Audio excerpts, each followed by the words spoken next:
Okananga Yesu Yoleyo Nelakanga Ofana pembenya papa Okata makambo nangai. Amen. Amen. Voilà, parole du Seigneur. Amen. Comme vous le savez, nous continuons une série d'enseignements sur le deuil de Daniel. En fait, le deuil de Daniel, c'est vraiment une série d'enseignements doctrinales pour amener le peuple des dieux à bien saisir la pensée de la doctrine. Nous avons dit que Daniel, qui est dans un deuil, il a tué son corps parce qu'il voulait avoir une révélation. Pour changer la mentalité, à un moment, comme on a dit le dimanche passé, Daniel a dit stop à tout ce qu'il faisait comme activité et il entre dans un temps de concentration. Vous voyez? Donc, à un moment dans la vie, nous devons dire stop en ce qui concerne la vision, c'est ce qu'on a vu la fois passée, et en ce qui concerne, au fait, le parler, les langages que nous avons dans nos cœurs, dans nos vies, ce que nous disons des autres. Mais aujourd'hui, je voulais prendre 3 éléments par rapport à cet enseignement, parce qu'il faut qu'on dise stop par rapport à tout ce qu'on voit et par rapport à tout ce qu'on écoute. Mais aujourd'hui, je voulais quand même que une personne au milieu de nous, une personne se dise stop par rapport à tuer l'innocent. Parce que ce sont des choses que l'Éternel est. Et l'Éternel trouve ça horrible qu'une personne tue l'autre. Ici, quand je parle de tuer, bon, je ne suis pas vraiment dans le terme exact ou la définition exacte du mot tuer. Je parle ici de tuer dans le sens de tuer ton frère auprès d'une autre personne par rapport à ce que tu dis des autres. Ça, c'est ce que Daniel voulait enlever en lui-même. Parce que le corps étant immobilisé, donc, il avait besoin que sa vie change. Et que ses mains, au fait, fassent d'autres œuvres. Parce que le main qui tue l'autre, c'est aussi utiliser ou faire de mauvaises œuvres. Vous voyez? Parce que le main dans la Bible exprime la pensée de œuvrer, travailler. Maintenant, il y a des gens qui n'ont pas encore tué leur homme intérieur et les œuvres qu'ils mettent en place, ce sont des œuvres qui tuent. Et ça peut tuer ton frère, ça peut tuer ta sœur. Ça tue la société. Pourquoi? Parce que le comportement, les œuvres que tu fais, que ce soit à l'église, que ce soit au boulot, ta façon de te conduire peut amener d'autres personnes à être tuées par rapport à ta façon de parler auprès des autorités ou à un ami. Quel est le comportement d'un chrétien dans son église face au monde? Qu'est-ce que nous disons? Vous voyez? Parce que Daniel voulait à tout prix que ses mains ne bougent pas, que ses mains soient là juste pour acclamer le Seigneur pendant un temps, pendant 21 jours. C'était le deuil de ses œuvres. Il ne voulait pas travailler, il ne faisait rien du tout. Seulement concentration dans la présence de Dieu. Mais étant église, à un moment, nous devons être des personnes qui disent stop dans tout ce que nous faisons comme œuvre. Dehors, quand je dis œuvre ici, de mauvaises œuvres. Qu'est-ce que nous disons aux autres par rapport à l'assemblée, par rapport à tel frère, par rapport à telle sœur? Un enfant de Dieu, en réalité, comme la Bible, on a lu ça la fois passée dans Matthieu chapitre 18, si tu as un problème avec ton frère, la meilleure façon de régler ces problèmes, c'est d'aller voir la personne. Éviter, parce que la série de cet enseignement de deuil de Daniel, c'est vraiment des conseils pour qu'on évite, parce que si nous devons être solides, parce que tout à l'heure, je vais être vraiment bref, parce que tout à l'heure, on va faire un briefing de ce qu'on a eu le vendredi comme réunion. On a vu que dans la réunion, il y a ce qu'on appelle la connectivité. La connectivité, c'est une union de personnes qui sont connectées dans le lieu d'amour. Ils s'aiment. C'est-à-dire, quand j'ai un problème avec mon frère, je ne peux pas aller dire ça dehors. Je sens mal, au fait. J'ai dit non, je dois l'aider. Vous voyez? C'est comme si tu voyais ta maman faire quelque chose de mal. Tu ne vas pas dire aux autres, mais regardez ma maman ce qu'elle fait. Non. Tu vas l'aider pour qu'elle change. Même ton frère à la maison. Vous voyez? Donc la connectivité nous permet d'être solides. Et c'est ça le lien de l'amour. Il y a une écriture, je crois, dans le livre de Job. On nous explique, parce que bon, peut-être jusqu'à présent, on n'a pas encore eu l'enseignement sur le crocodile. Mais on aura, peut-être là-bas, on va monter. Mais il y a un élément très important sur le crocodile. Parce que je regarde mon frère Edouard, quand il prend ton pas de crocodile, il dit c'est bien, mais bon. Ok, ben pour le moment, on est encore dans le deuil, ça va. Le deuil, on est encore sur terre. Mais à un moment, on doit quand même monter. Mais vous allez voir que dans l'enseignement du crocodile, il y a un élément très important. On dit, les écailles des crocodiles sont serrées comme de frères pour permettre que l'eau n'entre pas. Ça, ce sont des frères. La connectivité. Donc, je ne peux pas tuer ma soeur, non. Même quand je parle au téléphone. Même quand je parle au téléphone. Donc, il y a des termes que je dois utiliser et il y a des limites que je ne peux pas franchir. Parce qu'il y a d'autres limites. Quand tu ouvres ta bouche et que tu parles, même au téléphone, tu tues sans le savoir. Et la Bible dit, Dieu est le main qui tue l'innocent. Vous versez le sang de l'innocent. Donc, il y a un moment, la personne en réalité n'a pas fait ce que tu dis. Mais tu le tues au téléphone. Vous voyez? Ça, cet homme-là doit mourir. Cet homme-là, c'est Daniel qui est mort en fait. Ça doit mourir en nous. Évitez au téléphone de tuer vos frères, de tuer vos parents, de tuer vos amis.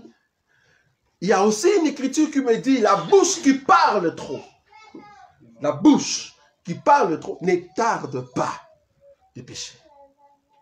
Si tu vois quelqu'un qui parle trop, ne souffre pas, c'est un péché. Pourquoi? Parce que le fait de trop parler là, vouloir ou pas, tu vas toujours pécher. Quand tu restes au téléphone pendant 2 heures, si tu vois qu'il y a une limite qui commence à être débordée, vous touchez des gens, vous touchez de l'église, vous parlez le mal d'eux, vous êtes en train de tuer les gens sans les savoir. Dieu n'aime pas ça. Dieu trouve que tu deviens horrible. Au lieu de dire de bonnes choses pour ton ensemble, parce que nous sommes un corps. En tout cas, je ne peux pas comprendre que mon pied commence à insulter ma main. C'est pas possible. Au contraire, à chaque fois que je mal, directement je touche là où je mal. Donc je viens directement au secours. Vous voyez? La main vient directement au secours au fait de mon pied. C'est ça l'église. Au lieu de tuer nos frères, nos sœurs, il serait mieux de nous aider mutuellement. Très important.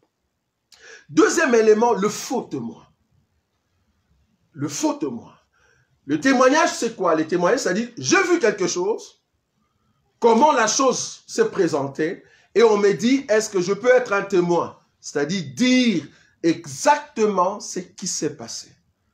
Et là, je veux donner mon témoignage. Voilà, j'étais là, j'ai vu l'accident, j'ai vu telle personne traverser, et le feu était rouge. Normalement, c'était pour les piétons, mais malheureusement, la voiture est venue, paf, la voiture a cogné. Donc, je ne mens pas. La Bible nous dit que Dieu est le faux témoin. C'est-à-dire, au lieu de dire exactement la chose, mais toi tu mens. Tu mens. Je ne peux pas être un faux témoin pour mon frère. Parce que ici nous parlons de l'église. La connectivité. Je ne peux pas être un faux témoin pour mon frère. Si je ne connais pas l'histoire, je dis, en tout cas je ne connais pas l'histoire, mais je vais quand même demander.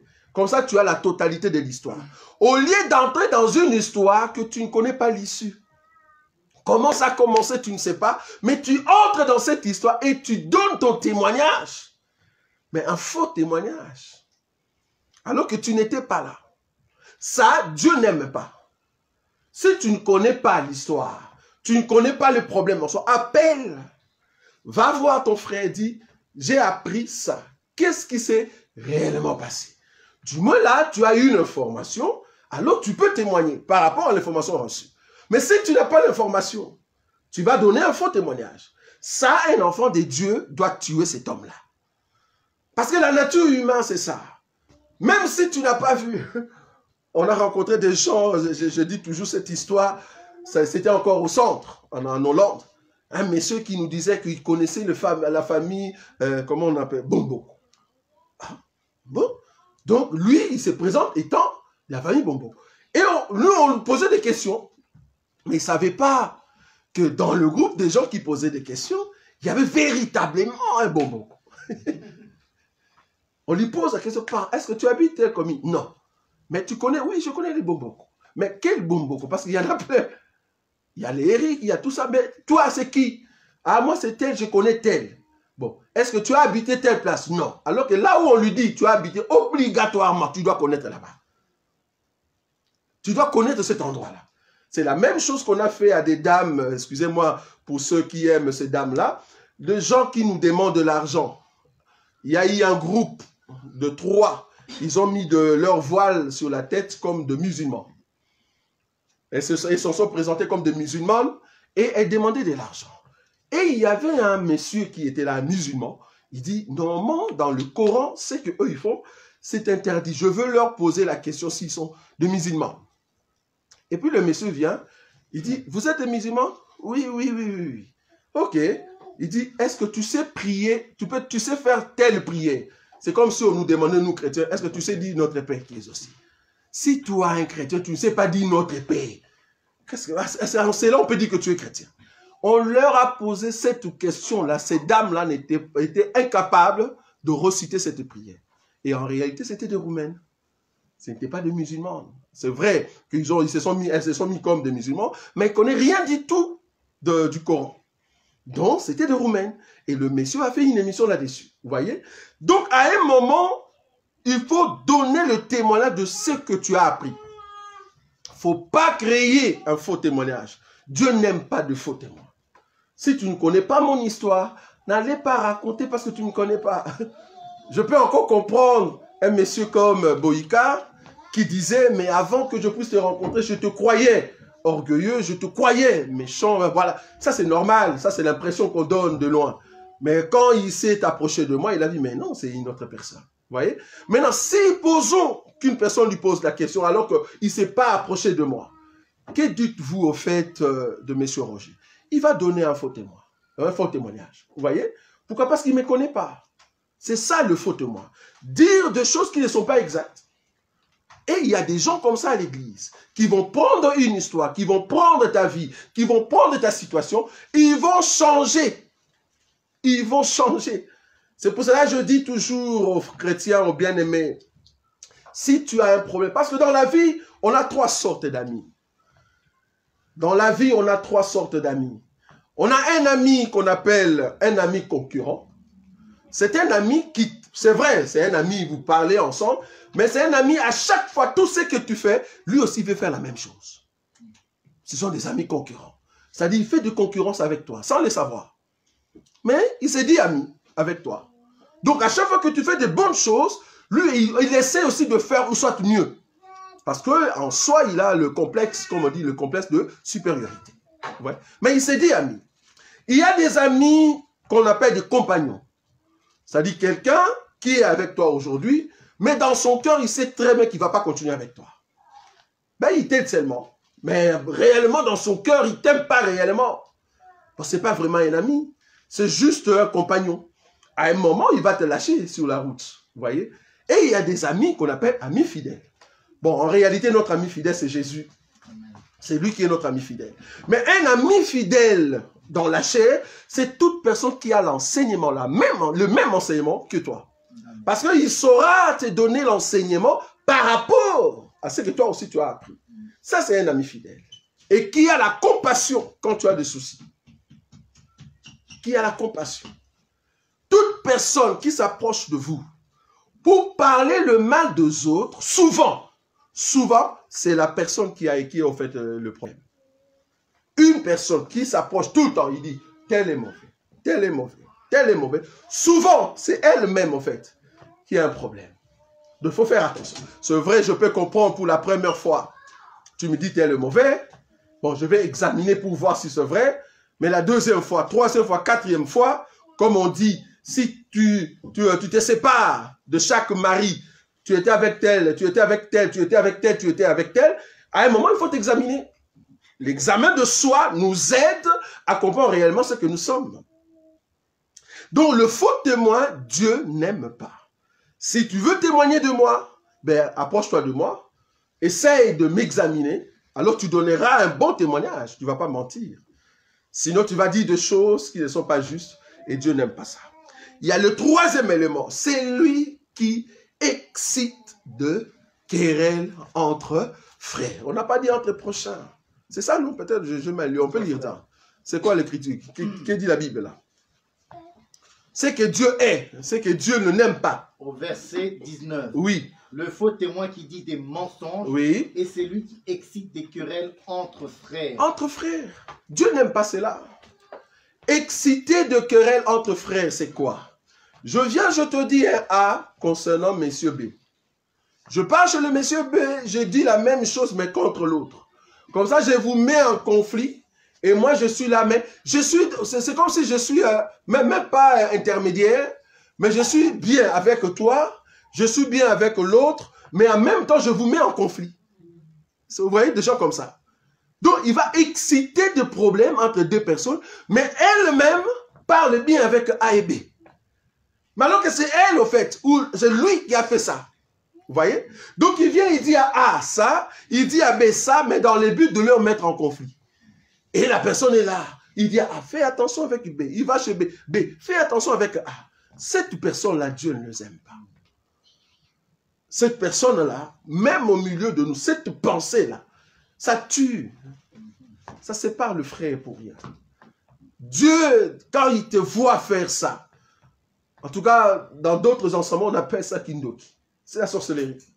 Bon, nous, bibliquement, on ne peut pas dire que c'est la sorcellerie. Mais ça, c'est la sorcellerie. Comment tu peux être content que deux personnes de la même assemblée, là où vous priez, vous avez le même enseignement, mais tu le mets en conflit? Comment? C'est parce que tu veux séparer des gens. Donc tu excites les gens à se séparer, quoi, des querelles. Non. Alors que Dieu a mis en nous ce qu'on appelle le ministère de la réconciliation. Nous, en tout cas, enfants de Dieu, Dieu a mis en nous le ministère, on appelle ça ministère de la réconciliation. Donc, à chaque fois qu'il y a un problème, moi, je viens pour vous réconcilier. Amen. Pas pour vous séparer, non. Si j'ai un problème avec mon frère Toto, si tu viens nous réconcilier, c'est-à-dire, les conseils que tu vas donner au frère Toto, que tu me donnes, c'est pour que demain, moi et Toto, qu'on rentre ensemble. Et non pas pour nous séparer encore davantage. Qu'est-ce que tu vas gagner? Cet homme-là, nous devons le tuer. C'est Daniel qui est au fait mort là-bas. On doit le tuer. Parce que quand nous allons nous réveiller, que cet homme-là ne soit pas vu. Pourquoi? Parce qu'à chaque fois que tu sépares le frère, Dieu, quand il te regarde, il te voit comme un Judas. Un élément qu'on doit à tout prix chasser. À tout prix chasser. Je me rappelle de Actes chapitre 15. Remarquez cette écriture. Actes chapitre 15. Actes chapitre 15. À partir du premier verset. À partir du premier verset. Quelques hommes venus de la Judée Suivez. enseignaient les frères en disant, si vous êtes circoncis selon les rites de Moïse, vous ne pouvez être sauvés. Attends frère. Donc il y a eu des gens qui sont venus de Judée. Ils ont amené un enseignement. Ils ont amené un enseignement. Le but de l'enseignement, c'était quoi? C'était de séparer les fidèles qui étaient dans cette église avec l'enseignement de Paul. Mais pourquoi? Pourquoi amener un tel enseignement? Dans une assemblée, là où les gens se réunissent pour Dieu, et ils amènent un enseignement pour dire, non, il faut faire attention avec Paul. Parce que l'enseignement que Paul vous a donné, non, non, c'est pas juste. Nous, on amène cet enseignement. C'est ça qui a amené Paul à monter à Jérusalem. Yes. Il dit, non, non, non, ça, ce sont des frères qui se séparent. Maintenant, j'aime beaucoup, je crois, tu peux toujours le chercher, là où Pierre, maintenant, écrit la lettre. Enfin, il donne maintenant le meeting devant tout le monde. Oui. C'est toujours là, c'est toujours dans le chapitre 15. Donc maintenant, Pierre, quand il va se lever, il dit, nous avons appris qu'il y a eu des frères, soi-disant, qui sont sortis de nous. Verset 7. 7. Combien? Verset 7. Verset 7, on peut lire ça. Regarde ce que Pierre ou Jacques, hein, ça va Une être grande Pierre. discussion s'étant engagée. Oui. Pierre se leva et leur dit, hommes frères, vous savez que dès longtemps Dieu a fait un choix parmi vous, afin que par ma bouche les païens entendissent la parole de l'évangile et qu'ils crussent. Et Dieu, qui connaît le cœur, leur a rendu témoignage en leur donnant le Saint-Esprit comme à nous.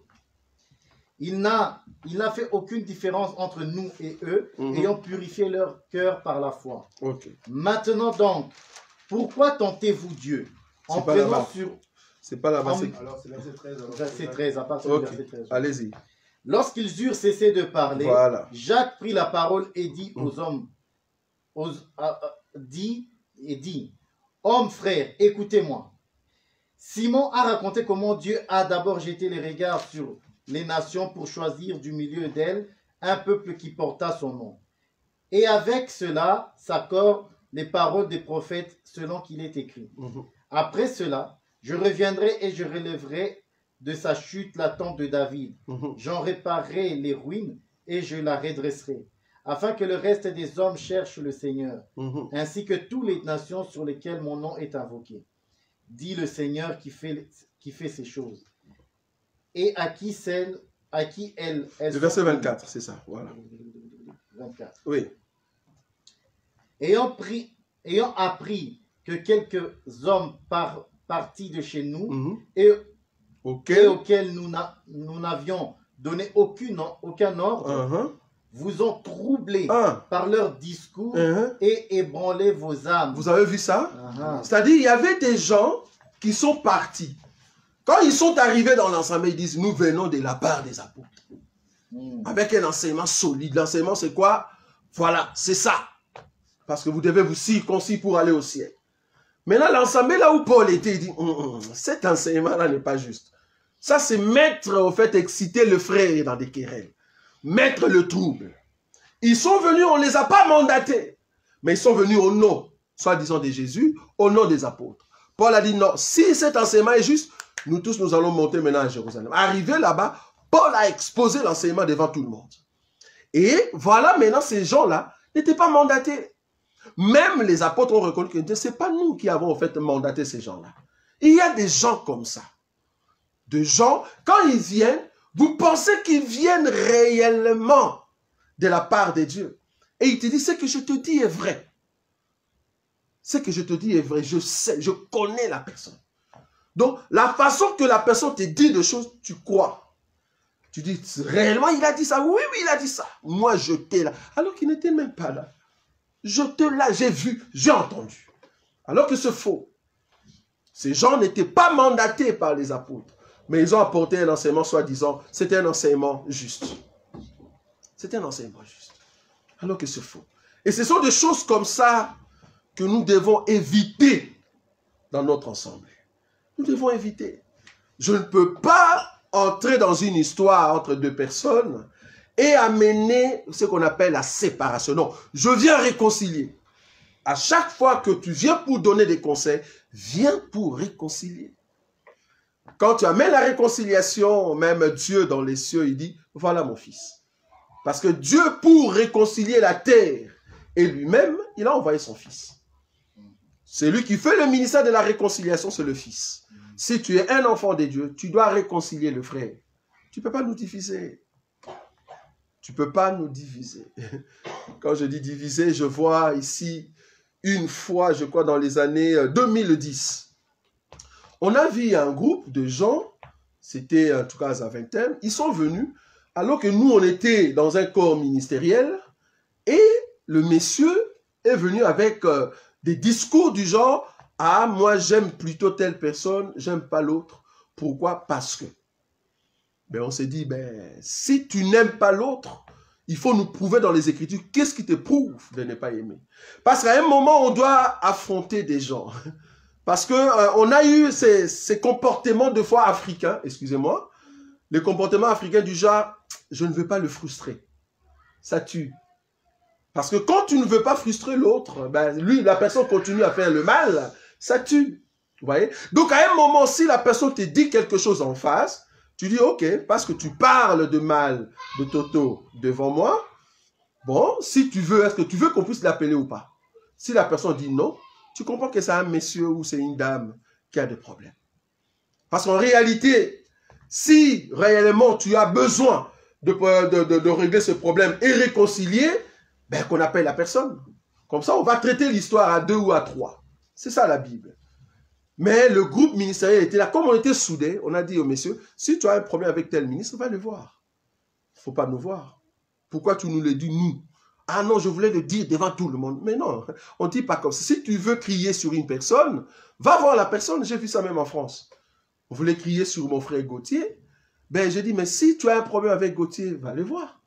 Il ne faut pas qu'on appelle tout le monde assis et maintenant, toi, tu es là, tu commences à dire, Gauthier. Mais non, ça ne se fait pas. La Bible dit, va d'abord voir ton frère. Si vous ne savez pas régler, alors appelez 2 ou 3, pas toute l'église. N'amenez pas directement le problème devant l'église. Vous voyez? Donc, dans l'ensemble, nous avons besoin, le souci, parce qu'ici, nous travaillons avec l'homme intérieur. Si l'homme intérieur est exactement changé, alors l'homme extérieur sera vu. Vous voyez? Nous allons voir directement que l'homme extérieur, vraiment, c'est un bon monsieur. Donc ici, nous travaillons l'homme intérieur. Que votre homme intérieur saisisse de petites choses. Ça peut vous arriver. On est des humains, c'est normal. Ça peut vous arriver que vous déplacez des paroles. À chaque fois que vous déplacez des paroles, il faut quand même être fort pour dire que non, je me répands. Ou soit appeler la personne, tu sais que j'ai parlé de mal de toi, mais bon, que Dieu me pardonne. Ah, qu'est-ce que vous avez dit? Non, j'ai dit ça et ça et ça, mais bon, que Dieu me pardonne. Parce qu'il y a d'autres personnes qui viennent, donc la personne, elle se met dans la position de critiquer l'autre devant un autre frère, mais quand vous terminez, c'est la même personne qui va ramener la même chose à la personne qu'on critiquait. Alors que toi aussi, tu étais là.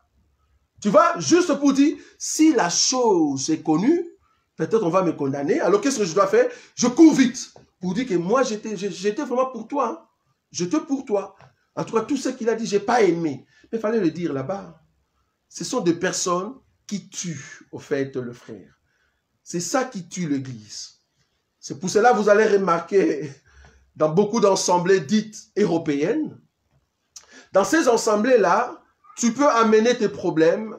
Ça peut rester toujours des problèmes dans le cadre secret, mais tout ce qui est fraternité, non, ça n'entre pas.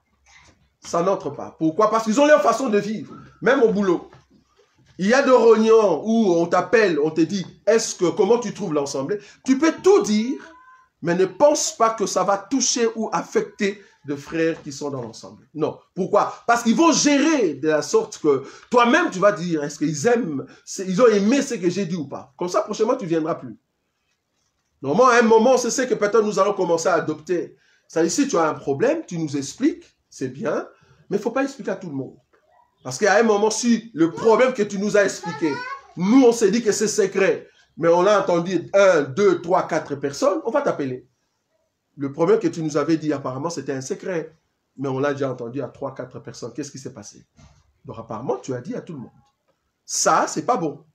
Ça, c'est pas bon. Donc, nous devons tuer cet homme-là. Cet homme-là doit mourir. C'est un homme ancien qui tue l'environnement. Ça peut tuer même au niveau du boulot. J'étais étonné de voir un frère qui était avec nous une fois. Il a eu un boulot au niveau des Aventem à l'aéroport. Le frère, tellement qu'il est bon, gentil, il a dit, ok, ben, j'ai 2 frères à l'église, je veux les amener à notre boulot parce qu'on cherche les gens. Le frère était dans l'église, il n'avait pas de boulot. Notre bien-aimé les a amenés là-bas, on les a présentés, il a mis des commentaires. Voilà, ce sont mes frères, parce que nous, on s'appelle toujours frères. Même si tu n'es pas mon frère dans la chaîne, on dit toujours frère. Bon, en Christ. Ce sont nos frères, ce sont nos frères, tout ça. Tout. Et le monsieur Leblanc, il a dit, ah, comme ce sont tes frères, nous avons un bon témoignage de toi. Comme tu nous présentes ces gens-là, donc, ils sont comme toi. Donc, on a fait confiance à ces gens-là par rapport aux frères. Et le problème que le frère a eu, c'était les mêmes personnes qui sont venues. Les mêmes personnes commençaient à aller dire aux responsables, tu vois tel frère, il ne travaille pas bien. 2 fois, il reste par la pause. Il ne travaille pas. Il reste devant son téléphone. Maintenant, le blanc dit, hein, il s'est dit, oh, mais en fait, c'est lui qui vous a amené ici. Et c'est lui maintenant que vous complotez contre. Ça ne va pas. Et qu'est-ce qu'il a fait? Il a appelé le frère. Parce que le blanc, la sincérité des blancs, j'aime trop. Il appelle le frère, il le met là, il prend le 3, il me dit, mais n'est-ce pas toi qui m'as amené ces 3? Oui. Mais regarde ce qu'ils ont dit contre toi. Pam, pam, pam, pam. Et les 3 étaient là comme ça. Vous voyez? Ça, c'est l'homme intérieur. Cet homme-là qu'il faut tuer. Pourquoi tuer ton frère au boulot? Pourquoi? Si tu trouves que ça ne va pas, va le voir. À l'église, va le voir. Au lieu de le tuer à 2, à 3 au téléphone. Non. Parce que le téléphone en question, vouloir ou pas, ça va rentrer. On va entendre cela. Donc, maintenant, tu es quoi? Tu vois, tu es ridicule, au fait. Donc, à un moment, il faut dire stop. C'est-à-dire, je ne parle pas trop au téléphone, je ne parle pas au sujet des gens au téléphone. Si on veut parler, qu'on parle de la parole, qu'on parle Bible, qu'on parle enseignement, qu'on parle affaires.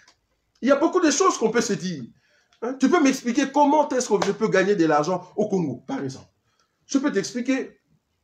J'ai par exemple 500 €, j'ai besoin d'aller de l'avant. Comment je peux faire? Parler affaires. Au lieu de parler, tel, je l'aime pas, tel. Mais non, on a d'autres choses à se dire.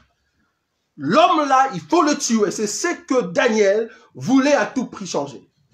Dans son cœur, il voulait que ce deuil-là s'efface pour que cet homme-là meure. Or, l'église, nous voulons être une église de la connectivité, je souligne ça. C'est-à-dire de gens qui s'aiment tellement. L'amour brille dans nos cœurs, pas l'amour dans de l'œuvre, non. L'amour dans le cœur. Nous devons nous soutenir. Si je suis dans le mal, viens me voir. Viens me voir, soutiens-moi. Tu me soutiens avec la parole, parce que le but ici, c'est d'amener l'église à un niveau de la compréhension et à un niveau où tout le monde aime tout le monde dans l'église.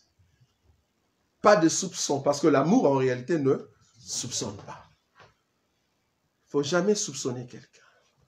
J'ai vu ça dans l'ensemble des combats spirituels. Tout le monde soupçonne tout le monde. C'était terrible, même le pasteur. On soupçonne même le pasteur. Tu ne connais pas son état d'âme. Donc, le pasteur qui te donne un pain, vous n'étiez pas ici le vendredi, on a fait notre réunion et à la fin, on a distribué des pains. Si c'est à l'église des combats spirituels, ça ne se passe pas comme ça. Non. Pourquoi nous amener le pain? Pourquoi? On ne sait pas d'où vient le pain. Qui a mis la chose, on ne sait pas. Vous voyez? Donc, on soupçonne tout le monde. Vous voyez? Mais nous, ce n'est pas ce que nous avons. Déjà là, ils ont brisé l'écriture. L'amour ne soupçonne pas. Mais cette écriture, ils ont enlevé. Nous devons soupçonner parce qu'on ne connaît pas l'état d'âme. Vous voyez? Donc, si tu soupçonnes tout le monde, déjà, il y a un souci. C'est pour ça que je donne toujours l'écriture pour dire Jésus, le pain qu'il a donné dans les déserts, ce n'était pas le pain qui est venu par les disciples. Non. C'est un pain qui est venu auprès d'un enfant qui a quitté dans leur maison. Il dit, ah, on va où? Au désert? Ok. Il prend ses pains, il vient. Jésus demande, qu'est-ce que vous avez? Ah, on a ici 2 poissons et 5 pains. C'est ça, non? Oui. Mais Jésus n'a pas demandé, est-ce que vous connaissez l'état d'âme de cet enfant? Peut-être c'est un sorcier né. Vous allez prendre ses pains, il va nous tuer. Mais Jésus, en prenant le pain, c'est ce que j'aime. Tout enfant de Dieu, quand tu rencontres quelqu'un, si Dieu te dit que la personne n'est pas bonne, alors là, tu es quand même prudent. Mais si Dieu te dit rien, il ne faut pas soupçonner. Il ne faut jamais soupçonner. Mange. Jésus, en prenant le pain, tout ce qui était puissance, que ce soit de la magie, le fait que Jésus déjà a touché, c'est fini. Le pouvoir est terminé. C'est ça un enfant de Dieu. C'est-à-dire, si je rencontre quelqu'un qui a un problème, qui a des soucis, qui veut me faire du mal, dès que je suis là, il y a une grande puissance tout autour de moi. Ça neutralise la force de cette personne. C'est ça un enfant de Dieu. Donc, il ne faut pas soupçonner l'autre. Il ne faut pas soupçonner l'autre. Sinon, je ne serais pas venu chez vous. Parce que je me dis, aller là-bas, manger, dormir, il y a un souci. Vous voyez? Donc, tu as peur parce que tu soupçonnes tout le monde. Mais si tu as l'amour en Christ et Jésus, ben je ne vais pas te soupçonner parce que je sais que tu es mon frère et tu es ma soeur. Et c'est comme ça que j'ai confiance. Voyez? Donc, du coup, on ne peut pas exciter de querelles entre frères. Sinon, ben on va casser l'amour et la fraternité qu'on a. Parce que nous sommes des écailles, des crocodiles qui se soudent par le lien de la fraternité. Très important. Donc, nous devons nous aimer les uns les autres. Dernier élément, le cœur qui médite les pensées iniques. Donc, tu vas voir une personne, tu le salues tout le temps, mais la personne, quand elle arrive à la maison, quand elle voit ta face, il y a quelque chose qui monte dans son cœur contre toi. Mais toi, tu ne sais pas. Toi, tu ne sais pas. Donc, la personne médite le mal parce que son cœur médite tout le temps le mal. Dieu n'aime pas ça. Tu médites le mal pour... En quoi? En quoi? Méditer le mal dans ton cœur. Quand Dieu te regarde, il voit comme si c'est un trou noir dans tes pensées. Et ne sois pas étonné quand tu dors comme ça la nuit, chaque fois, ben, tu te vois au milieu de ténèbres ou au milieu de gens qui te poursuivent tout le temps. C'est normal. C'est ton cœur qui est comme ça. Un cœur qui médite que le mal. J'ai vu des gens, tu peux faire 1000 fois bien, mais une fois tu fais seulement une faute, c'est la faute que la personne va prendre. Et va brandir la faute. Ça, tu es une personne qui médite le mal tout le temps. Parce qu'il y a quand même 1000 choses qui étaient bonnes. Pourquoi ne pas prendre le fils que 100? Mais tu vas prendre seulement la seule chose qui était mauvaise, qui n'a pas marché, et c'est ça que tu vas brandir. Quelque part dans ton cœur, il y a un trou noir. Parce que tu médites toujours du côté négatif des choses. Et ce n'est pas bon. Ça, Dieu n'aime pas non plus. Ton cœur ne sera pas sincère, même quand tu pries. Et souvent, des gens comme ça, quand ils prient trop fort, ce sont des gens qui parlent en langue. Ils parlent en langue, ils parlent en langue. Dès qu'ils finissent de parler en langue, ils sortent, ils commencent à discuter. On se dit, mais quel est le Saint-Esprit qui peut prendre ta bouche et en même temps, le diable va le prendre pour aller discuter? C'est parce que ton cœur médite toujours le mal. Nous ne pouvons pas être ces gens-là, sinon Dieu ne sera pas content pour tout ce qu'on fait. Amen. Amen. Le but de ces enseignements, c'est de retrouver l'homme ancien. L'homme ancien, c'est un homme qui sait se métamorphoser. C'est ça? Métamorphoser, voilà. Donc, il peut changer facilement. À un moment, tu le vois diminuer parce que tu montes dans la prière, c'est normal. Mais à un moment, il peut ressortir. Tu vois? Il peut ressortir ses membres. Donc, à chaque fois, il faut le retrouver et l'anéantir. Vous voyez? Si vous l'anéantissez, c'est là-bas qu'il va, il va en fait, petit à petit, s'amoindrir. Parce qu'à chaque fois, si on ne rappelle pas les doctrines, des petits éléments comme ça, cet homme-là va continuer. Tu vas penser que tu es dans le Seigneur Jésus, mais c'est depuis longtemps que tu avais déjà déraillé. Pourquoi? Parce que l'homme ancien est déjà là, il est rentré en fait. Mais toi, tu ne savais pas. Mais ce sont des petites choses comme ça. Quand on le voit, on dit non, évitez. Il faut éviter, sinon cet homme-là va se réveiller. Et un jour, tu seras surpris. Ah, c'est grave. Non, bon, j'ai dit c'est grave parce que j'avais rencontré une bien-aimée qui m'a, en tout cas, qui m'a dit en face que non, j'avais tel problème, mais le problème en question, je ne veux pas aller trop loin. En tout cas, moi, je présentais ces choses-là aux esprits. J'ai dit, ah, aux esprits, oui, ok. Aux esprits, sérieux, oui, oui. En tout cas, la chose tellement que j'avais mal au cœur. J'ai présenté ça aux esprits. J'ai dit, les esprits en question, les anges? Non, les esprits. Mais c'est notre bien-aimé dans cet évangile. J'ai dit, tu es sérieux? Il dit, oui, parce que tellement j'ai eu la douleur dans mon cœur, je préférais aller présenter l'âme. J'ai dit, pourquoi tu n'as pas présenté à Jésus? Il dit, Jésus aussi est là, il n'y a pas de souci, mais du moins, j'ai présenté aux esprits. Et la personne était vraiment sérieuse. Jusqu'aujourd'hui, la personne dit, comment on dit, Kosaka, c'est ça? Comment on dit ça en français? Parler. Non, Kosaka, c'est quoi en français? Aidez-moi. Dire de paroles comme si... Donc vous voyez, normalement, si vous allez dans des villages, il y a des gens qui entrent dans des forêts, par exemple, ils commencent à dire de paroles, vous voyez, aux esprits. Hein, déclaration, voilà. Donc, il va faire des déclarations dans la forêt, hein, aux esprits, tu vois. Voilà, maintenant, la personne m'a dit, moi, j'ai fait ça pour mon problème. J'ai dit aux esprits, voilà mon problème, donc, est-ce qu'il n'y a pas possibilité que c'est à vous maintenant de prendre en charge cette situation? J'étais là, j'étais vraiment touché. J'ai dit, non, pour un enfant de Dieu, tu ne pouvais pas. Il dit, je le fais. Donc, la personne était sérieuse, la personne croit cela. Voir déjà ça, on s'est dit, est-ce que réellement l'enseignement a touché ton cœur? Vous voyez? Parce que l'homme ancien se réveille sans le savoir. L'homme ancien se réveille. Comment tu peux prendre un problème, toi qui es chrétien, tu vas l'exposer aux esprits. Quand on dit esprit, vous pensez que ce sont des démons? Tu ne vas pas me dire que ce sont des anges. Les esprits, ce sont des démons.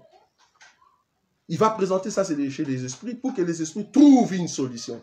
En d'autres termes, si tu présentes le problème là-bas et que la personne avec qui tu as un problème, si la personne n'a pas Christ, cela veut dire quoi? Que les démons viennent régler le problème, non? C'est ça, non?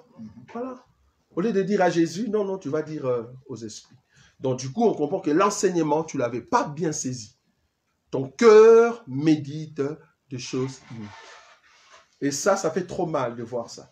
Je me dis, est-ce qu'à chaque fois que nous prêchons ici, est-ce que le peuple qui nous écoute, que ce soit dans les réseaux sociaux, est-ce qu'ils prennent cet enseignement en considération? Parce que le but ici, c'est quoi? Le but est l'homme intérieur. Parce que si tu veux aller au ciel, c'est l'homme intérieur. Ce n'est pas l'homme extérieur.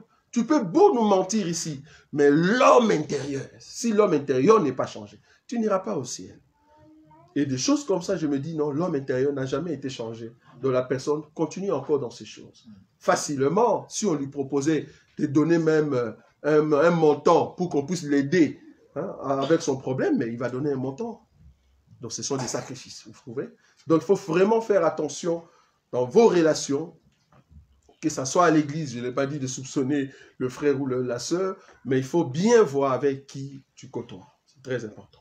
Sinon, tu vas tomber entre les mains de ceux qui se disent enfants de Dieu, mais en réalité, non. C'est pour cela que nous aimons toujours respecter l'enseignement. Nous prenons pour l'enseignement. Nous ne sommes pas de ces églises où tu viens du 1er au 30, de janvier à dimanche, il n'y a que délivrance. On s'est dit, mais attendez, une église de délivrance depuis janvier jusque... Mais ça ne va pas. Il n'y a que l'huile, il n'y a que... Non, l'enseignement. L'enseignement. Parce que c'est l'enseignement qui retrouve l'homme à l'intérieur et ça change. C'est ça. Ce n'est pas les miracles. Vouloir ou pas.